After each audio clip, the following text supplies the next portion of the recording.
ಸ್ವತಂತ್ರಂ ಅಸ್ವತಂತ್ರಂ ಚ ದ್ವಿವಿಧಂ ತತ್ವಮಿಷ್ಯತೆ. ಸ್ವತಂತ್ರೋ ಭಗವಾನ್ ವಿಷ್ಣು ಭಾವಾಭಾವೌ ದ್ವಿಧೇತರತ್. ಸ್ವತಂತ್ರ ಎಂಬುದಾಗಿ, ಅಸ್ವತಂತ್ರಂ ಚ ಅಸ್ವತಂತ್ರ ಎಂಬುದಾಗಿಯೂ ಕೂಡ, ತತ್ವಂ ಯಥಾರ್ಥ ವಸ್ತುವು, ದ್ವಿವಿಧಂ ಎರಡು ರೀತಿಯಾಗಿ, ಇಷ್ಯತೆ ಸ್ವೀಕರಿಸಲ್ಪಡುತ್ತದೆ. ಅವುಗಳಲ್ಲಿ ಭಗವಾನ್ ಷಡ್ಗುಣೈಶ್ವರ್ಯ ಸಂಪನ್ನನಾದ ವಿಷ್ಣುವು ಸ್ವತಂತ್ರನಾಗಿದ್ದಾನೆ. ಇತರತ್ ಆ ವಿಷ್ಣುವಿಗಿಂತ ಭಿನ್ನವಾದ ಜಗತ್ತು ಭಾವ ಅಭಾವವು, ಭಾವ ಮತ್ತು ಅಭಾವ ಎಂಬುದಾಗಿ ಇಷ್ಯತೆ ಸ್ವೀಕರಿಸಲ್ಪಟ್ಟಿದೆ. ಇಲ್ಲಿ ಭಾವಶ್ಚ ಅಭಾವಶ್ಚ ಭಾವಾಭಾವವು ಅಂತ ಹೀಗೆ ಸಮಾಸ ಮಾಡಬೇಕು. ನಾವು ಇಲ್ಲಿ ಸ್ವತಂತ್ರ ಅಸ್ವತಂತ್ರ ಎಂಬುದಾಗಿ ವಿಭಾಗ ಮಾಡಿದ್ದೀವಿ. ಆ ಮೂಲಕ ಭಗವಂತ ಒಬ್ಬ ಸ್ವತಂತ್ರ, ಉಳಿದ ಜಗತ್ತೆಲ್ಲವೂ ಅಸ್ವತಂತ್ರ ಅಂತ ತಿಳಿಸುವ ಉದ್ದೇಶ ಇದೆ. ವಸ್ತುತಃ ಭಗವಂತನು ಕೂಡ ಒಬ್ಬ ಭಾವನೆ. ಆದ್ದರಿಂದ ಭಗವಂತನಿಗಿಂತ ಭಿನ್ನವಾದ ಜಗತ್ತು ಭಾವಾಭಾವ ಅಂತಿದೆ ಅಂತ ಹೇಳಿದಾಗ ಭಗವಂತ ಭಾವ ಅಲ್ಲವೇನೋ ಅಂತ ಸಂಶಯ ಯಾರಿಗೂ ಬರಬೇಕಾಗಿಲ್ಲ. ಭಗವಂತನು ಭಾವನೆ. ಆದರೆ ಭಗವಂತನನ್ನು ಭಾವ ಅಂತ ವಿಭಾಗ ಮಾಡಿ ಏನು ನಾವು ಹೇಳಬೇಕಾದ್ದೇನಿಲ್ಲ. ಅದಕ್ಕಾಗಿ ಅವನನ್ನು ಸ್ವತಂತ್ರ ಎಂಬುದಾಗಿಯೂ ಉಳಿದ ಜಗತ್ತೆಲ್ಲವೂ ಅಸ್ವತಂತ್ರ ಎಂಬುದಾಗಿಯೂ ಭಗವಂತನನ್ನು ಕೇಂದ್ರೀಕರಿಸಿರುವ ತತ್ವವನ್ನು ಹೇಳುವುದು ನಮ್ಮ ಉದ್ದೇಶ, ತತ್ವ ಸಂಖ್ಯಾನವನ್ನು ಹೇಳುವುದು ಉದ್ದೇಶ. ಅದಕ್ಕಾಗಿ ಈ ಥರ ಹೇಳಿದ್ದೇವೆ. ಈ ಶ್ಲೋಕದಲ್ಲಿ ದ್ವಿಧ ಅಂತನ್ನೋದು ಅವ್ಯಯ. ದ್ವಿಧ ಅಂದರೆ ಎರಡು ರೀತಿಯಾಗಿ ಅಂತ ಅರ್ಥ. ಇತರತು ಈ ಜಗತ್ತು ವಿಷ್ಣುವಿಗಿಂತ ಭಿನ್ನವಾದ ಜಗತ್ತು ಭಾವಾಭಾವ ಎಂಬುದಾಗಿ ದ್ವಿಧ ಎರಡು ರೀತಿಯಾಗಿದೆ ಅಂತ ಅದರ ತಾತ್ಪರ್ಯ. ಅಲ್ಲಿಯೂ ಕೂಡ ಇಷ್ಯತೆ ಸ್ವೀಕರಿಸಲ್ಪಡುತ್ತದೆ ಅಂತ ಶಬ್ದವನ್ನು ಅಧ್ಯಾಹಾರದ ಮೂಲಕ ತಗೊಳ್ಬೇಕು. ಈ ಶ್ಲೋಕ ಆದಮೇಲೆ ಪುಸ್ತಕದಲ್ಲಿ 4ನೇ ಪುಟದಲ್ಲಿ ಎಲ್ಲರೂ ಸ್ವತಂತ್ರರೇ, ಆದರೆ ಯಾರಿಗೂ ದುಃಖ ಆಗಬಾರ್ದು ಅಂತ ಹೀಗೆಲ್ಲ ಒಂದು ಪ್ಯಾರಾದಷ್ಟು ವಿಷಯಗಳನ್ನು ಕೊಟ್ಟಿದ್ದಾರೆ. ಇದೆಲ್ಲ ದ್ವಾದಶ ಸ್ತೋತ್ರದಲ್ಲಿ ಬಂದಿರುವಂಥ ವಿಚಾರ. ಇಲ್ಲೂ ಟೀಕಾದಲ್ಲಿ ಹೇಳಿದ್ದಾರೆ, ಆದರೆ ದ್ವಾದಶ ಸ್ತೋತ್ರದಲ್ಲಿ ಬಂದಿರೋ ವಿಚಾರ. ಅದನ್ನು ನೀವೇ ಓದಿದರೆ ನಿಮ್ಗೆ ಅರ್ಥ ಆಗ್ತದೆ ಅನ್ನೋ ಕಾರಣಕ್ಕಾಗಿ ಅದು ನಾನು ಹೆಚ್ಚಿಂದೇನು ಹೇಳಿಲ್ಲ. ಭಗವಂತ ಒಬ್ಬ ಸ್ವತಂತ್ರ, ಉಳಿದುದೆಲ್ಲವೂ ಅಸ್ವತಂತ್ರ. ಮೊದಲು ನಾವು ಅಸ್ವತಂತ್ರರು ಅಂತ ಒಪ್ಕೋಬೇಕು. ಅಸ್ವತಂತ್ರರು ನಮ್ಮನ್ನು ನಾವು ಅಸ್ವತಂತ್ರರು ಅಂತ ಒಪ್ಕೊಳ್ಳೋ ಮೂಲಕ ನಾವು ದುಃಖಿಗಳು ಅನ್ನೋದನ್ನು ಒಪ್ಕೋಬೇಕು. ಒಂದು ವೇಳೆ ನಾವು ಸ್ವತಂತ್ರರೇ ಆಗಿಬಿಟ್ಟಿದ್ರೆ, ಭಗವಂತ ಸ್ವತಂತ್ರ ಸರ್ವೋತ್ತಮ ಆಗಿಲ್ಲದೆ ಹೋದರೆ ನಮಗೆ ನಿತ್ಯ ಸುಖ ಯಾಕೆ ಬರ್ತಿರ್ಲಿಲ್ಲ, ದುಃಖ ಯಾಕೆ ಬರಬಾರ್ದಿತ್ತು ಅಂತ ಹೀಗೆಲ್ಲ ದ್ವಾದಶ ಸ್ತೋತ್ರದಲ್ಲಿ ಬಂದಿದೆ. ಆ ದ್ವಾದಶ ಸ್ತೋತ್ರ ಹೇಳುವಂತೆ ಅವನೊಂದು ವೇಳೆ ಸರ್ವೋತ್ತಮ ಸ್ವತಂತ್ರ ಆಗಿಲ್ಲದೆ ಹೋದರೆ ಈ ಜಗತ್ತು ಆತನ ಅಧೀನದಲ್ಲಿ ಹೇಗಿರ್ತಿತ್ತು?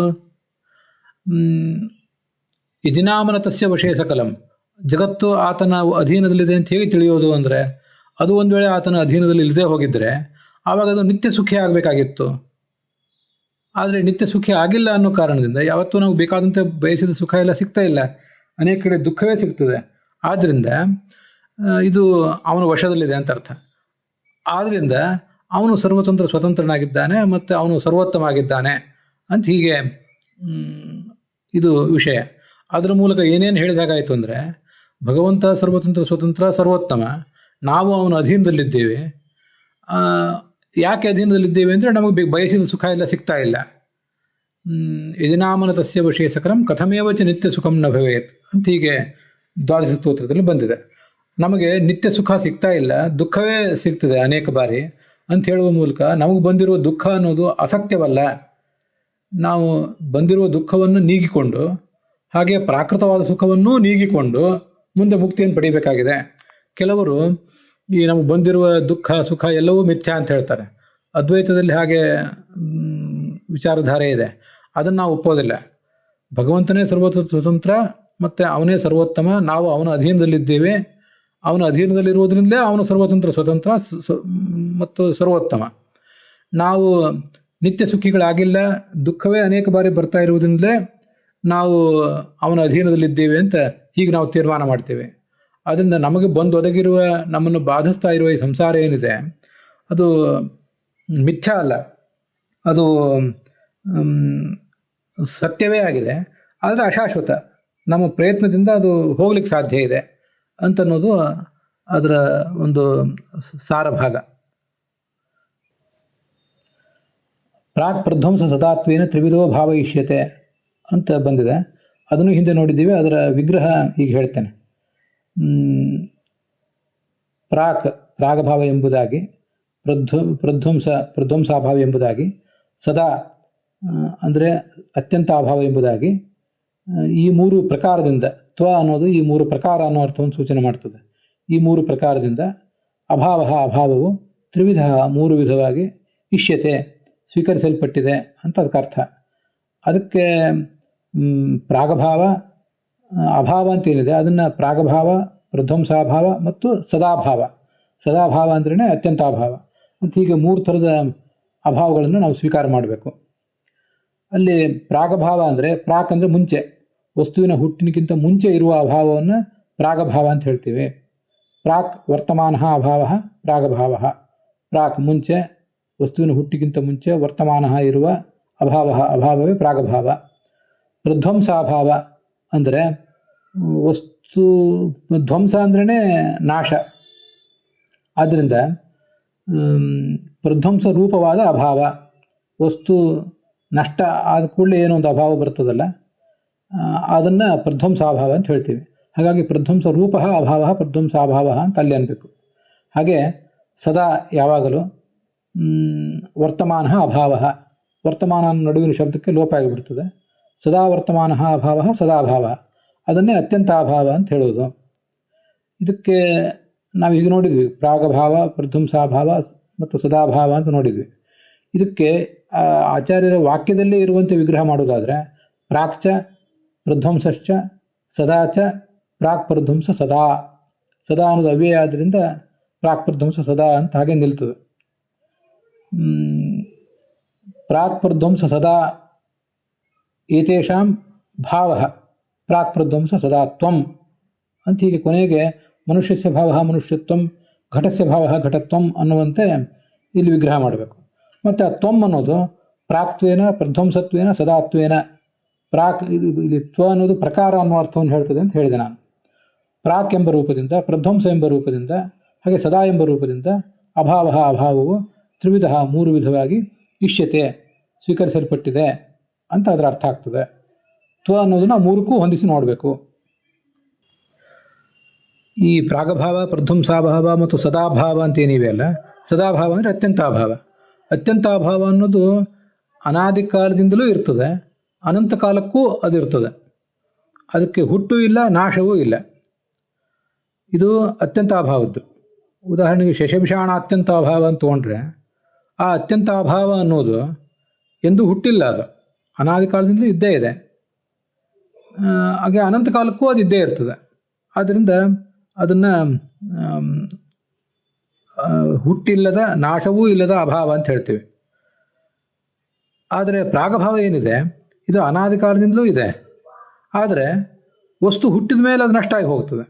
ಆದ್ದರಿಂದ ಆ ಎರಡು ವಿಶೇಷಣಗಳ ಪೈಕಿ, ಅನಾದಿ ಕಾಲದಿಂದಲೂ ಮತ್ತು ಅನಂತ ಕಾಲಕ್ಕೂ ಅನ್ನುವ ಎರಡು ವಿಶೇಷಣಗಳ ಪೈಕಿ ಒಂದು ವಿಶೇಷಣ ಪ್ರಾಗಭಾವಕ್ಕೆ ಬರ್ತದೆ. ಅನಾದಿ ಕಾಲದಿಂದ ಅದಿದೆ, ಆದರೆ ಅನಂತ ಕಾಲಕ್ಕೂ ಅದಿರೋದಿಲ್ಲ. ಆದ್ದರಿಂದ ಒಂದೇ ವಿಶೇಷಣಗಳನ್ನು ಹೊಂದಿದೆ ಅದು. ಇದಾದಮೇಲೆ ಪ್ರಧ್ವಂಸಾಭಾವ ಅಂತ ಅನ್ನೋದೇನಿದೆ, ಇದು ಅನಾದಿ ಕಾಲದಿಂದ ಇರುವಂಥದ್ದಲ್ಲ. ವಸ್ತು ನಷ್ಟ ಆದಮೇಲೆ ಹುಟ್ಟುವ ಅಭಾವ. ಅದು ನಷ್ಟ ಆಗುವ ಕಾಲಕ್ಕೆ ಅಂತ ತಿಳ್ಕೊಳ್ಳಿ. ಆದ್ದರಿಂದ ಇದು ಅನಾದಿ ಏನಲ್ಲ, ಸಾದಿಯೇ, ಹುಟ್ಟಿದೆ ಅದಕ್ಕೆ. ಆದರೆ ಎರಡೇ ವಿಶೇಷಣ ಅದಕ್ಕೆ ಅನ್ವಯಿಸೋದಿಲ್ಲ. ಎರಡನೇ ವಿಶೇಷಣ ಅನಂತ ಕಾಲಕ್ಕೂ ಒಂದ್ಸರಿ ವಸ್ತು ಹುಟ್ಟಿದ ಮೇಲೆ, ಆ ಒಂದ್ಸರಿ ವಸ್ತು ನಷ್ಟ ಆದಮೇಲೆ, ಹುಟ್ಟಿದ ಮೇಲೆಲ್ಲ ನಷ್ಟ ಆದಮೇಲೆ ಆ ಪ್ರಧ್ವಂಸಾಭಾವ ಅನ್ನೋದು ಯಾವ ಕಾಲಕ್ಕೂ ಇದ್ದೇ ಇರ್ತದೆ. ಯಾಕೆಂದರೆ ಅದೇ ವಸ್ತು ಮತ್ತೊಂದ್ಸರಿ ಹುಟ್ಟೋದಿಲ್ಲ. ಇದನ್ನು ಗಮನಿಸಿ. ಈ ಒಂದು ನೀರು ನಾಳೆ ಹುಟ್ಟೋದಿದೆ ಅಂತಂದ ಮೇಲೆ, ಈ ಜಗತ್ತಿನಲ್ಲಿ ನಾಳೆ ಹುಟ್ಟೋದಿದೆ ಅಥವಾ ನಾಳೆ ಒಂದು ಘಟ ಹುಟ್ಟೋದಿದೆ ಅಂತಂದಮೇಲೆ, ನೀರಿಗಿಂತ ಘಟ ಅಂತ ತಗೊಳ್ಳಿ. ಈ ಘಟ ಅನ್ನೋದು ಹಿಂದೆಂದೂ ಹುಟ್ಟಿರಲಿಲ್ಲ. ಇದನ್ನು ಗಮನಿಸಿ. ಅದರೊಳಗಿರುವ ಗುಣಗಳು ಇತ್ಯಾದಿ, ಅದರ ಉಪಾದಾನ ಕಾರಣಗಳು, ಮೆಟೀರಿಯಲ್ ಕಾಸ್ ಅವೆಲ್ಲ ಯಾವ್ಯಾವ ಕಾಲಕ್ಕಿದ್ದವು. ಅದಕ್ಕೆ ಮೂಲ ಮೆಟೀರಿಯಲ್ ಕಾಸ್ ಪ್ರಕೃತಿ ಅಂತೂ ಅನಾದಿಯೇ. ಆದರೆ ಈ ಘಟ, ಇದೇ ಘಟ, ಯಾಕಂದರೆ ಆ ಘಟ ಅಂದರೆ ಏನರ್ಥ, ಅಷ್ಟೇ ಸಂಖ್ಯೆಯ ಪರಮಾಣುಗಳು, ಅದೇ ಆಕಾರ, ಹೀಗೆಲ್ಲ ಸೇರ್ಕೊಂಡಿರ್ತದೆ ಅದರಲ್ಲಿ. ಅದೇ ಘಟ ಅನ್ನೋದು ಹಿಂದೆಂದೂ ಇರಲಿಲ್ಲ. ಆದ್ದರಿಂದ ಅದರ ಅಭಾವ ಘಟದ ಪ್ರಾಗಭಾವ ಅನ್ನೋದು ಅನಾದಿ. ಅದು ಫ್ರೆಶ್ ಆಗಿ ಇವತ್ತೇ ಹುಟ್ಟಿದ್ದಿದ್ದು ಈ ವಸ್ತು ಹುಟ್ಟಿದ ಕೂಡಲೇ ಆ ಪ್ರಾಗಭಾವ ನಷ್ಟ ಆಗಿ ಹೋಗ್ತದೆ. ಆಮೇಲೆ ಪ್ರಧ್ವಂಸಭಾವ ಅಂತಂದರೆ ಅದು ವಸ್ತು ನಷ್ಟ ಆದಾಗ ಪ್ರಧ್ವಂಸಭಾವ ಹುಟ್ಟುತ್ತದೆ. ಆದ್ದರಿಂದ ಅದು ಅನಾದಿ ಅಲ್ಲ. ಆದರೆ ಅನಂತ ಕಾಲಕ್ಕೂ ಇರ್ತದೆ. ಯಾಕೆಂದರೆ ಒಂದು ವಸ್ತು ನಷ್ಟ ಆದಮೇಲೆ ಅದೇ ವಸ್ತುವನ್ನು ಮತ್ತೆ ಸೃಷ್ಟಿ ಮಾಡಲಿಕ್ಕೆ ಬರೋದೇ ಇಲ್ಲ. ಆದ್ದರಿಂದ ಅದು ಅನಂತ ಕಾಲಕ್ಕೂ ಇದ್ದೇ ಇರ್ತದೆ. ಇವೆರಡೂ ವಿಶೇಷಣಗಳನ್ನು ಒಳಗೊಂಡದ್ದು ಸದಾಭಾವ. ಈ ಶಶವಿಷಾಣದ ಅಭಾವದ ಬಗ್ಗೆ ನಾವು ಹೇಳುವಾಗ ಮೊಲದ ಕೋಡು ಅನ್ನೋದು ಶಶವಿಷಾಣ ಅನ್ನೋದು ಅಸತ್ಯ, ಅದರ ಅಭಾವ ಅನ್ನೋದು ಸತ್ಯ. ಅದು ಅನಾದಿ ಕಾಲದಿಂದಲೂ ಇದೆ, ಅನಂತ ಕಾಲಕ್ಕೂ ಇರ್ತದೆ. ಮೊಲದ ಕೊಂಬು ಹಿಂದೆಂದೂ ಹುಟ್ಟಲೂ ಇಲ್ಲ, ಮುಂದೆಂದೂ ಅದು ಹುಟ್ಟುವುದೂ ಇಲ್ಲ. ಆದ್ದರಿಂದ ಯಾವಾಗಲೂ ಇರುವುದರಿಂದ ಅದು ಸದಾಭಾವ ಅಥವಾ ಅತ್ಯಂತ ಅಭಾವ ಅಂತ ಅದರ ತಾತ್ಪರ್ಯ. ಮೊಲದ ಕೊಂಬು ಅಂತನ್ನೋದು ಈ ಹಿಂದೆ ಹುಟ್ಟಿರಲಿಲ್ಲ, ಮುಂದೆ ಹುಟ್ಟುವುದೂ ಇಲ್ಲ. ಹಾಗೆ ಅದಕ್ಕೆ ನಾಶವೂ ಇಲ್ಲ. ಮೊಲದ ಕೊಂಬಿಗೆ ನಾಶ ಅಂತನ್ನೋದು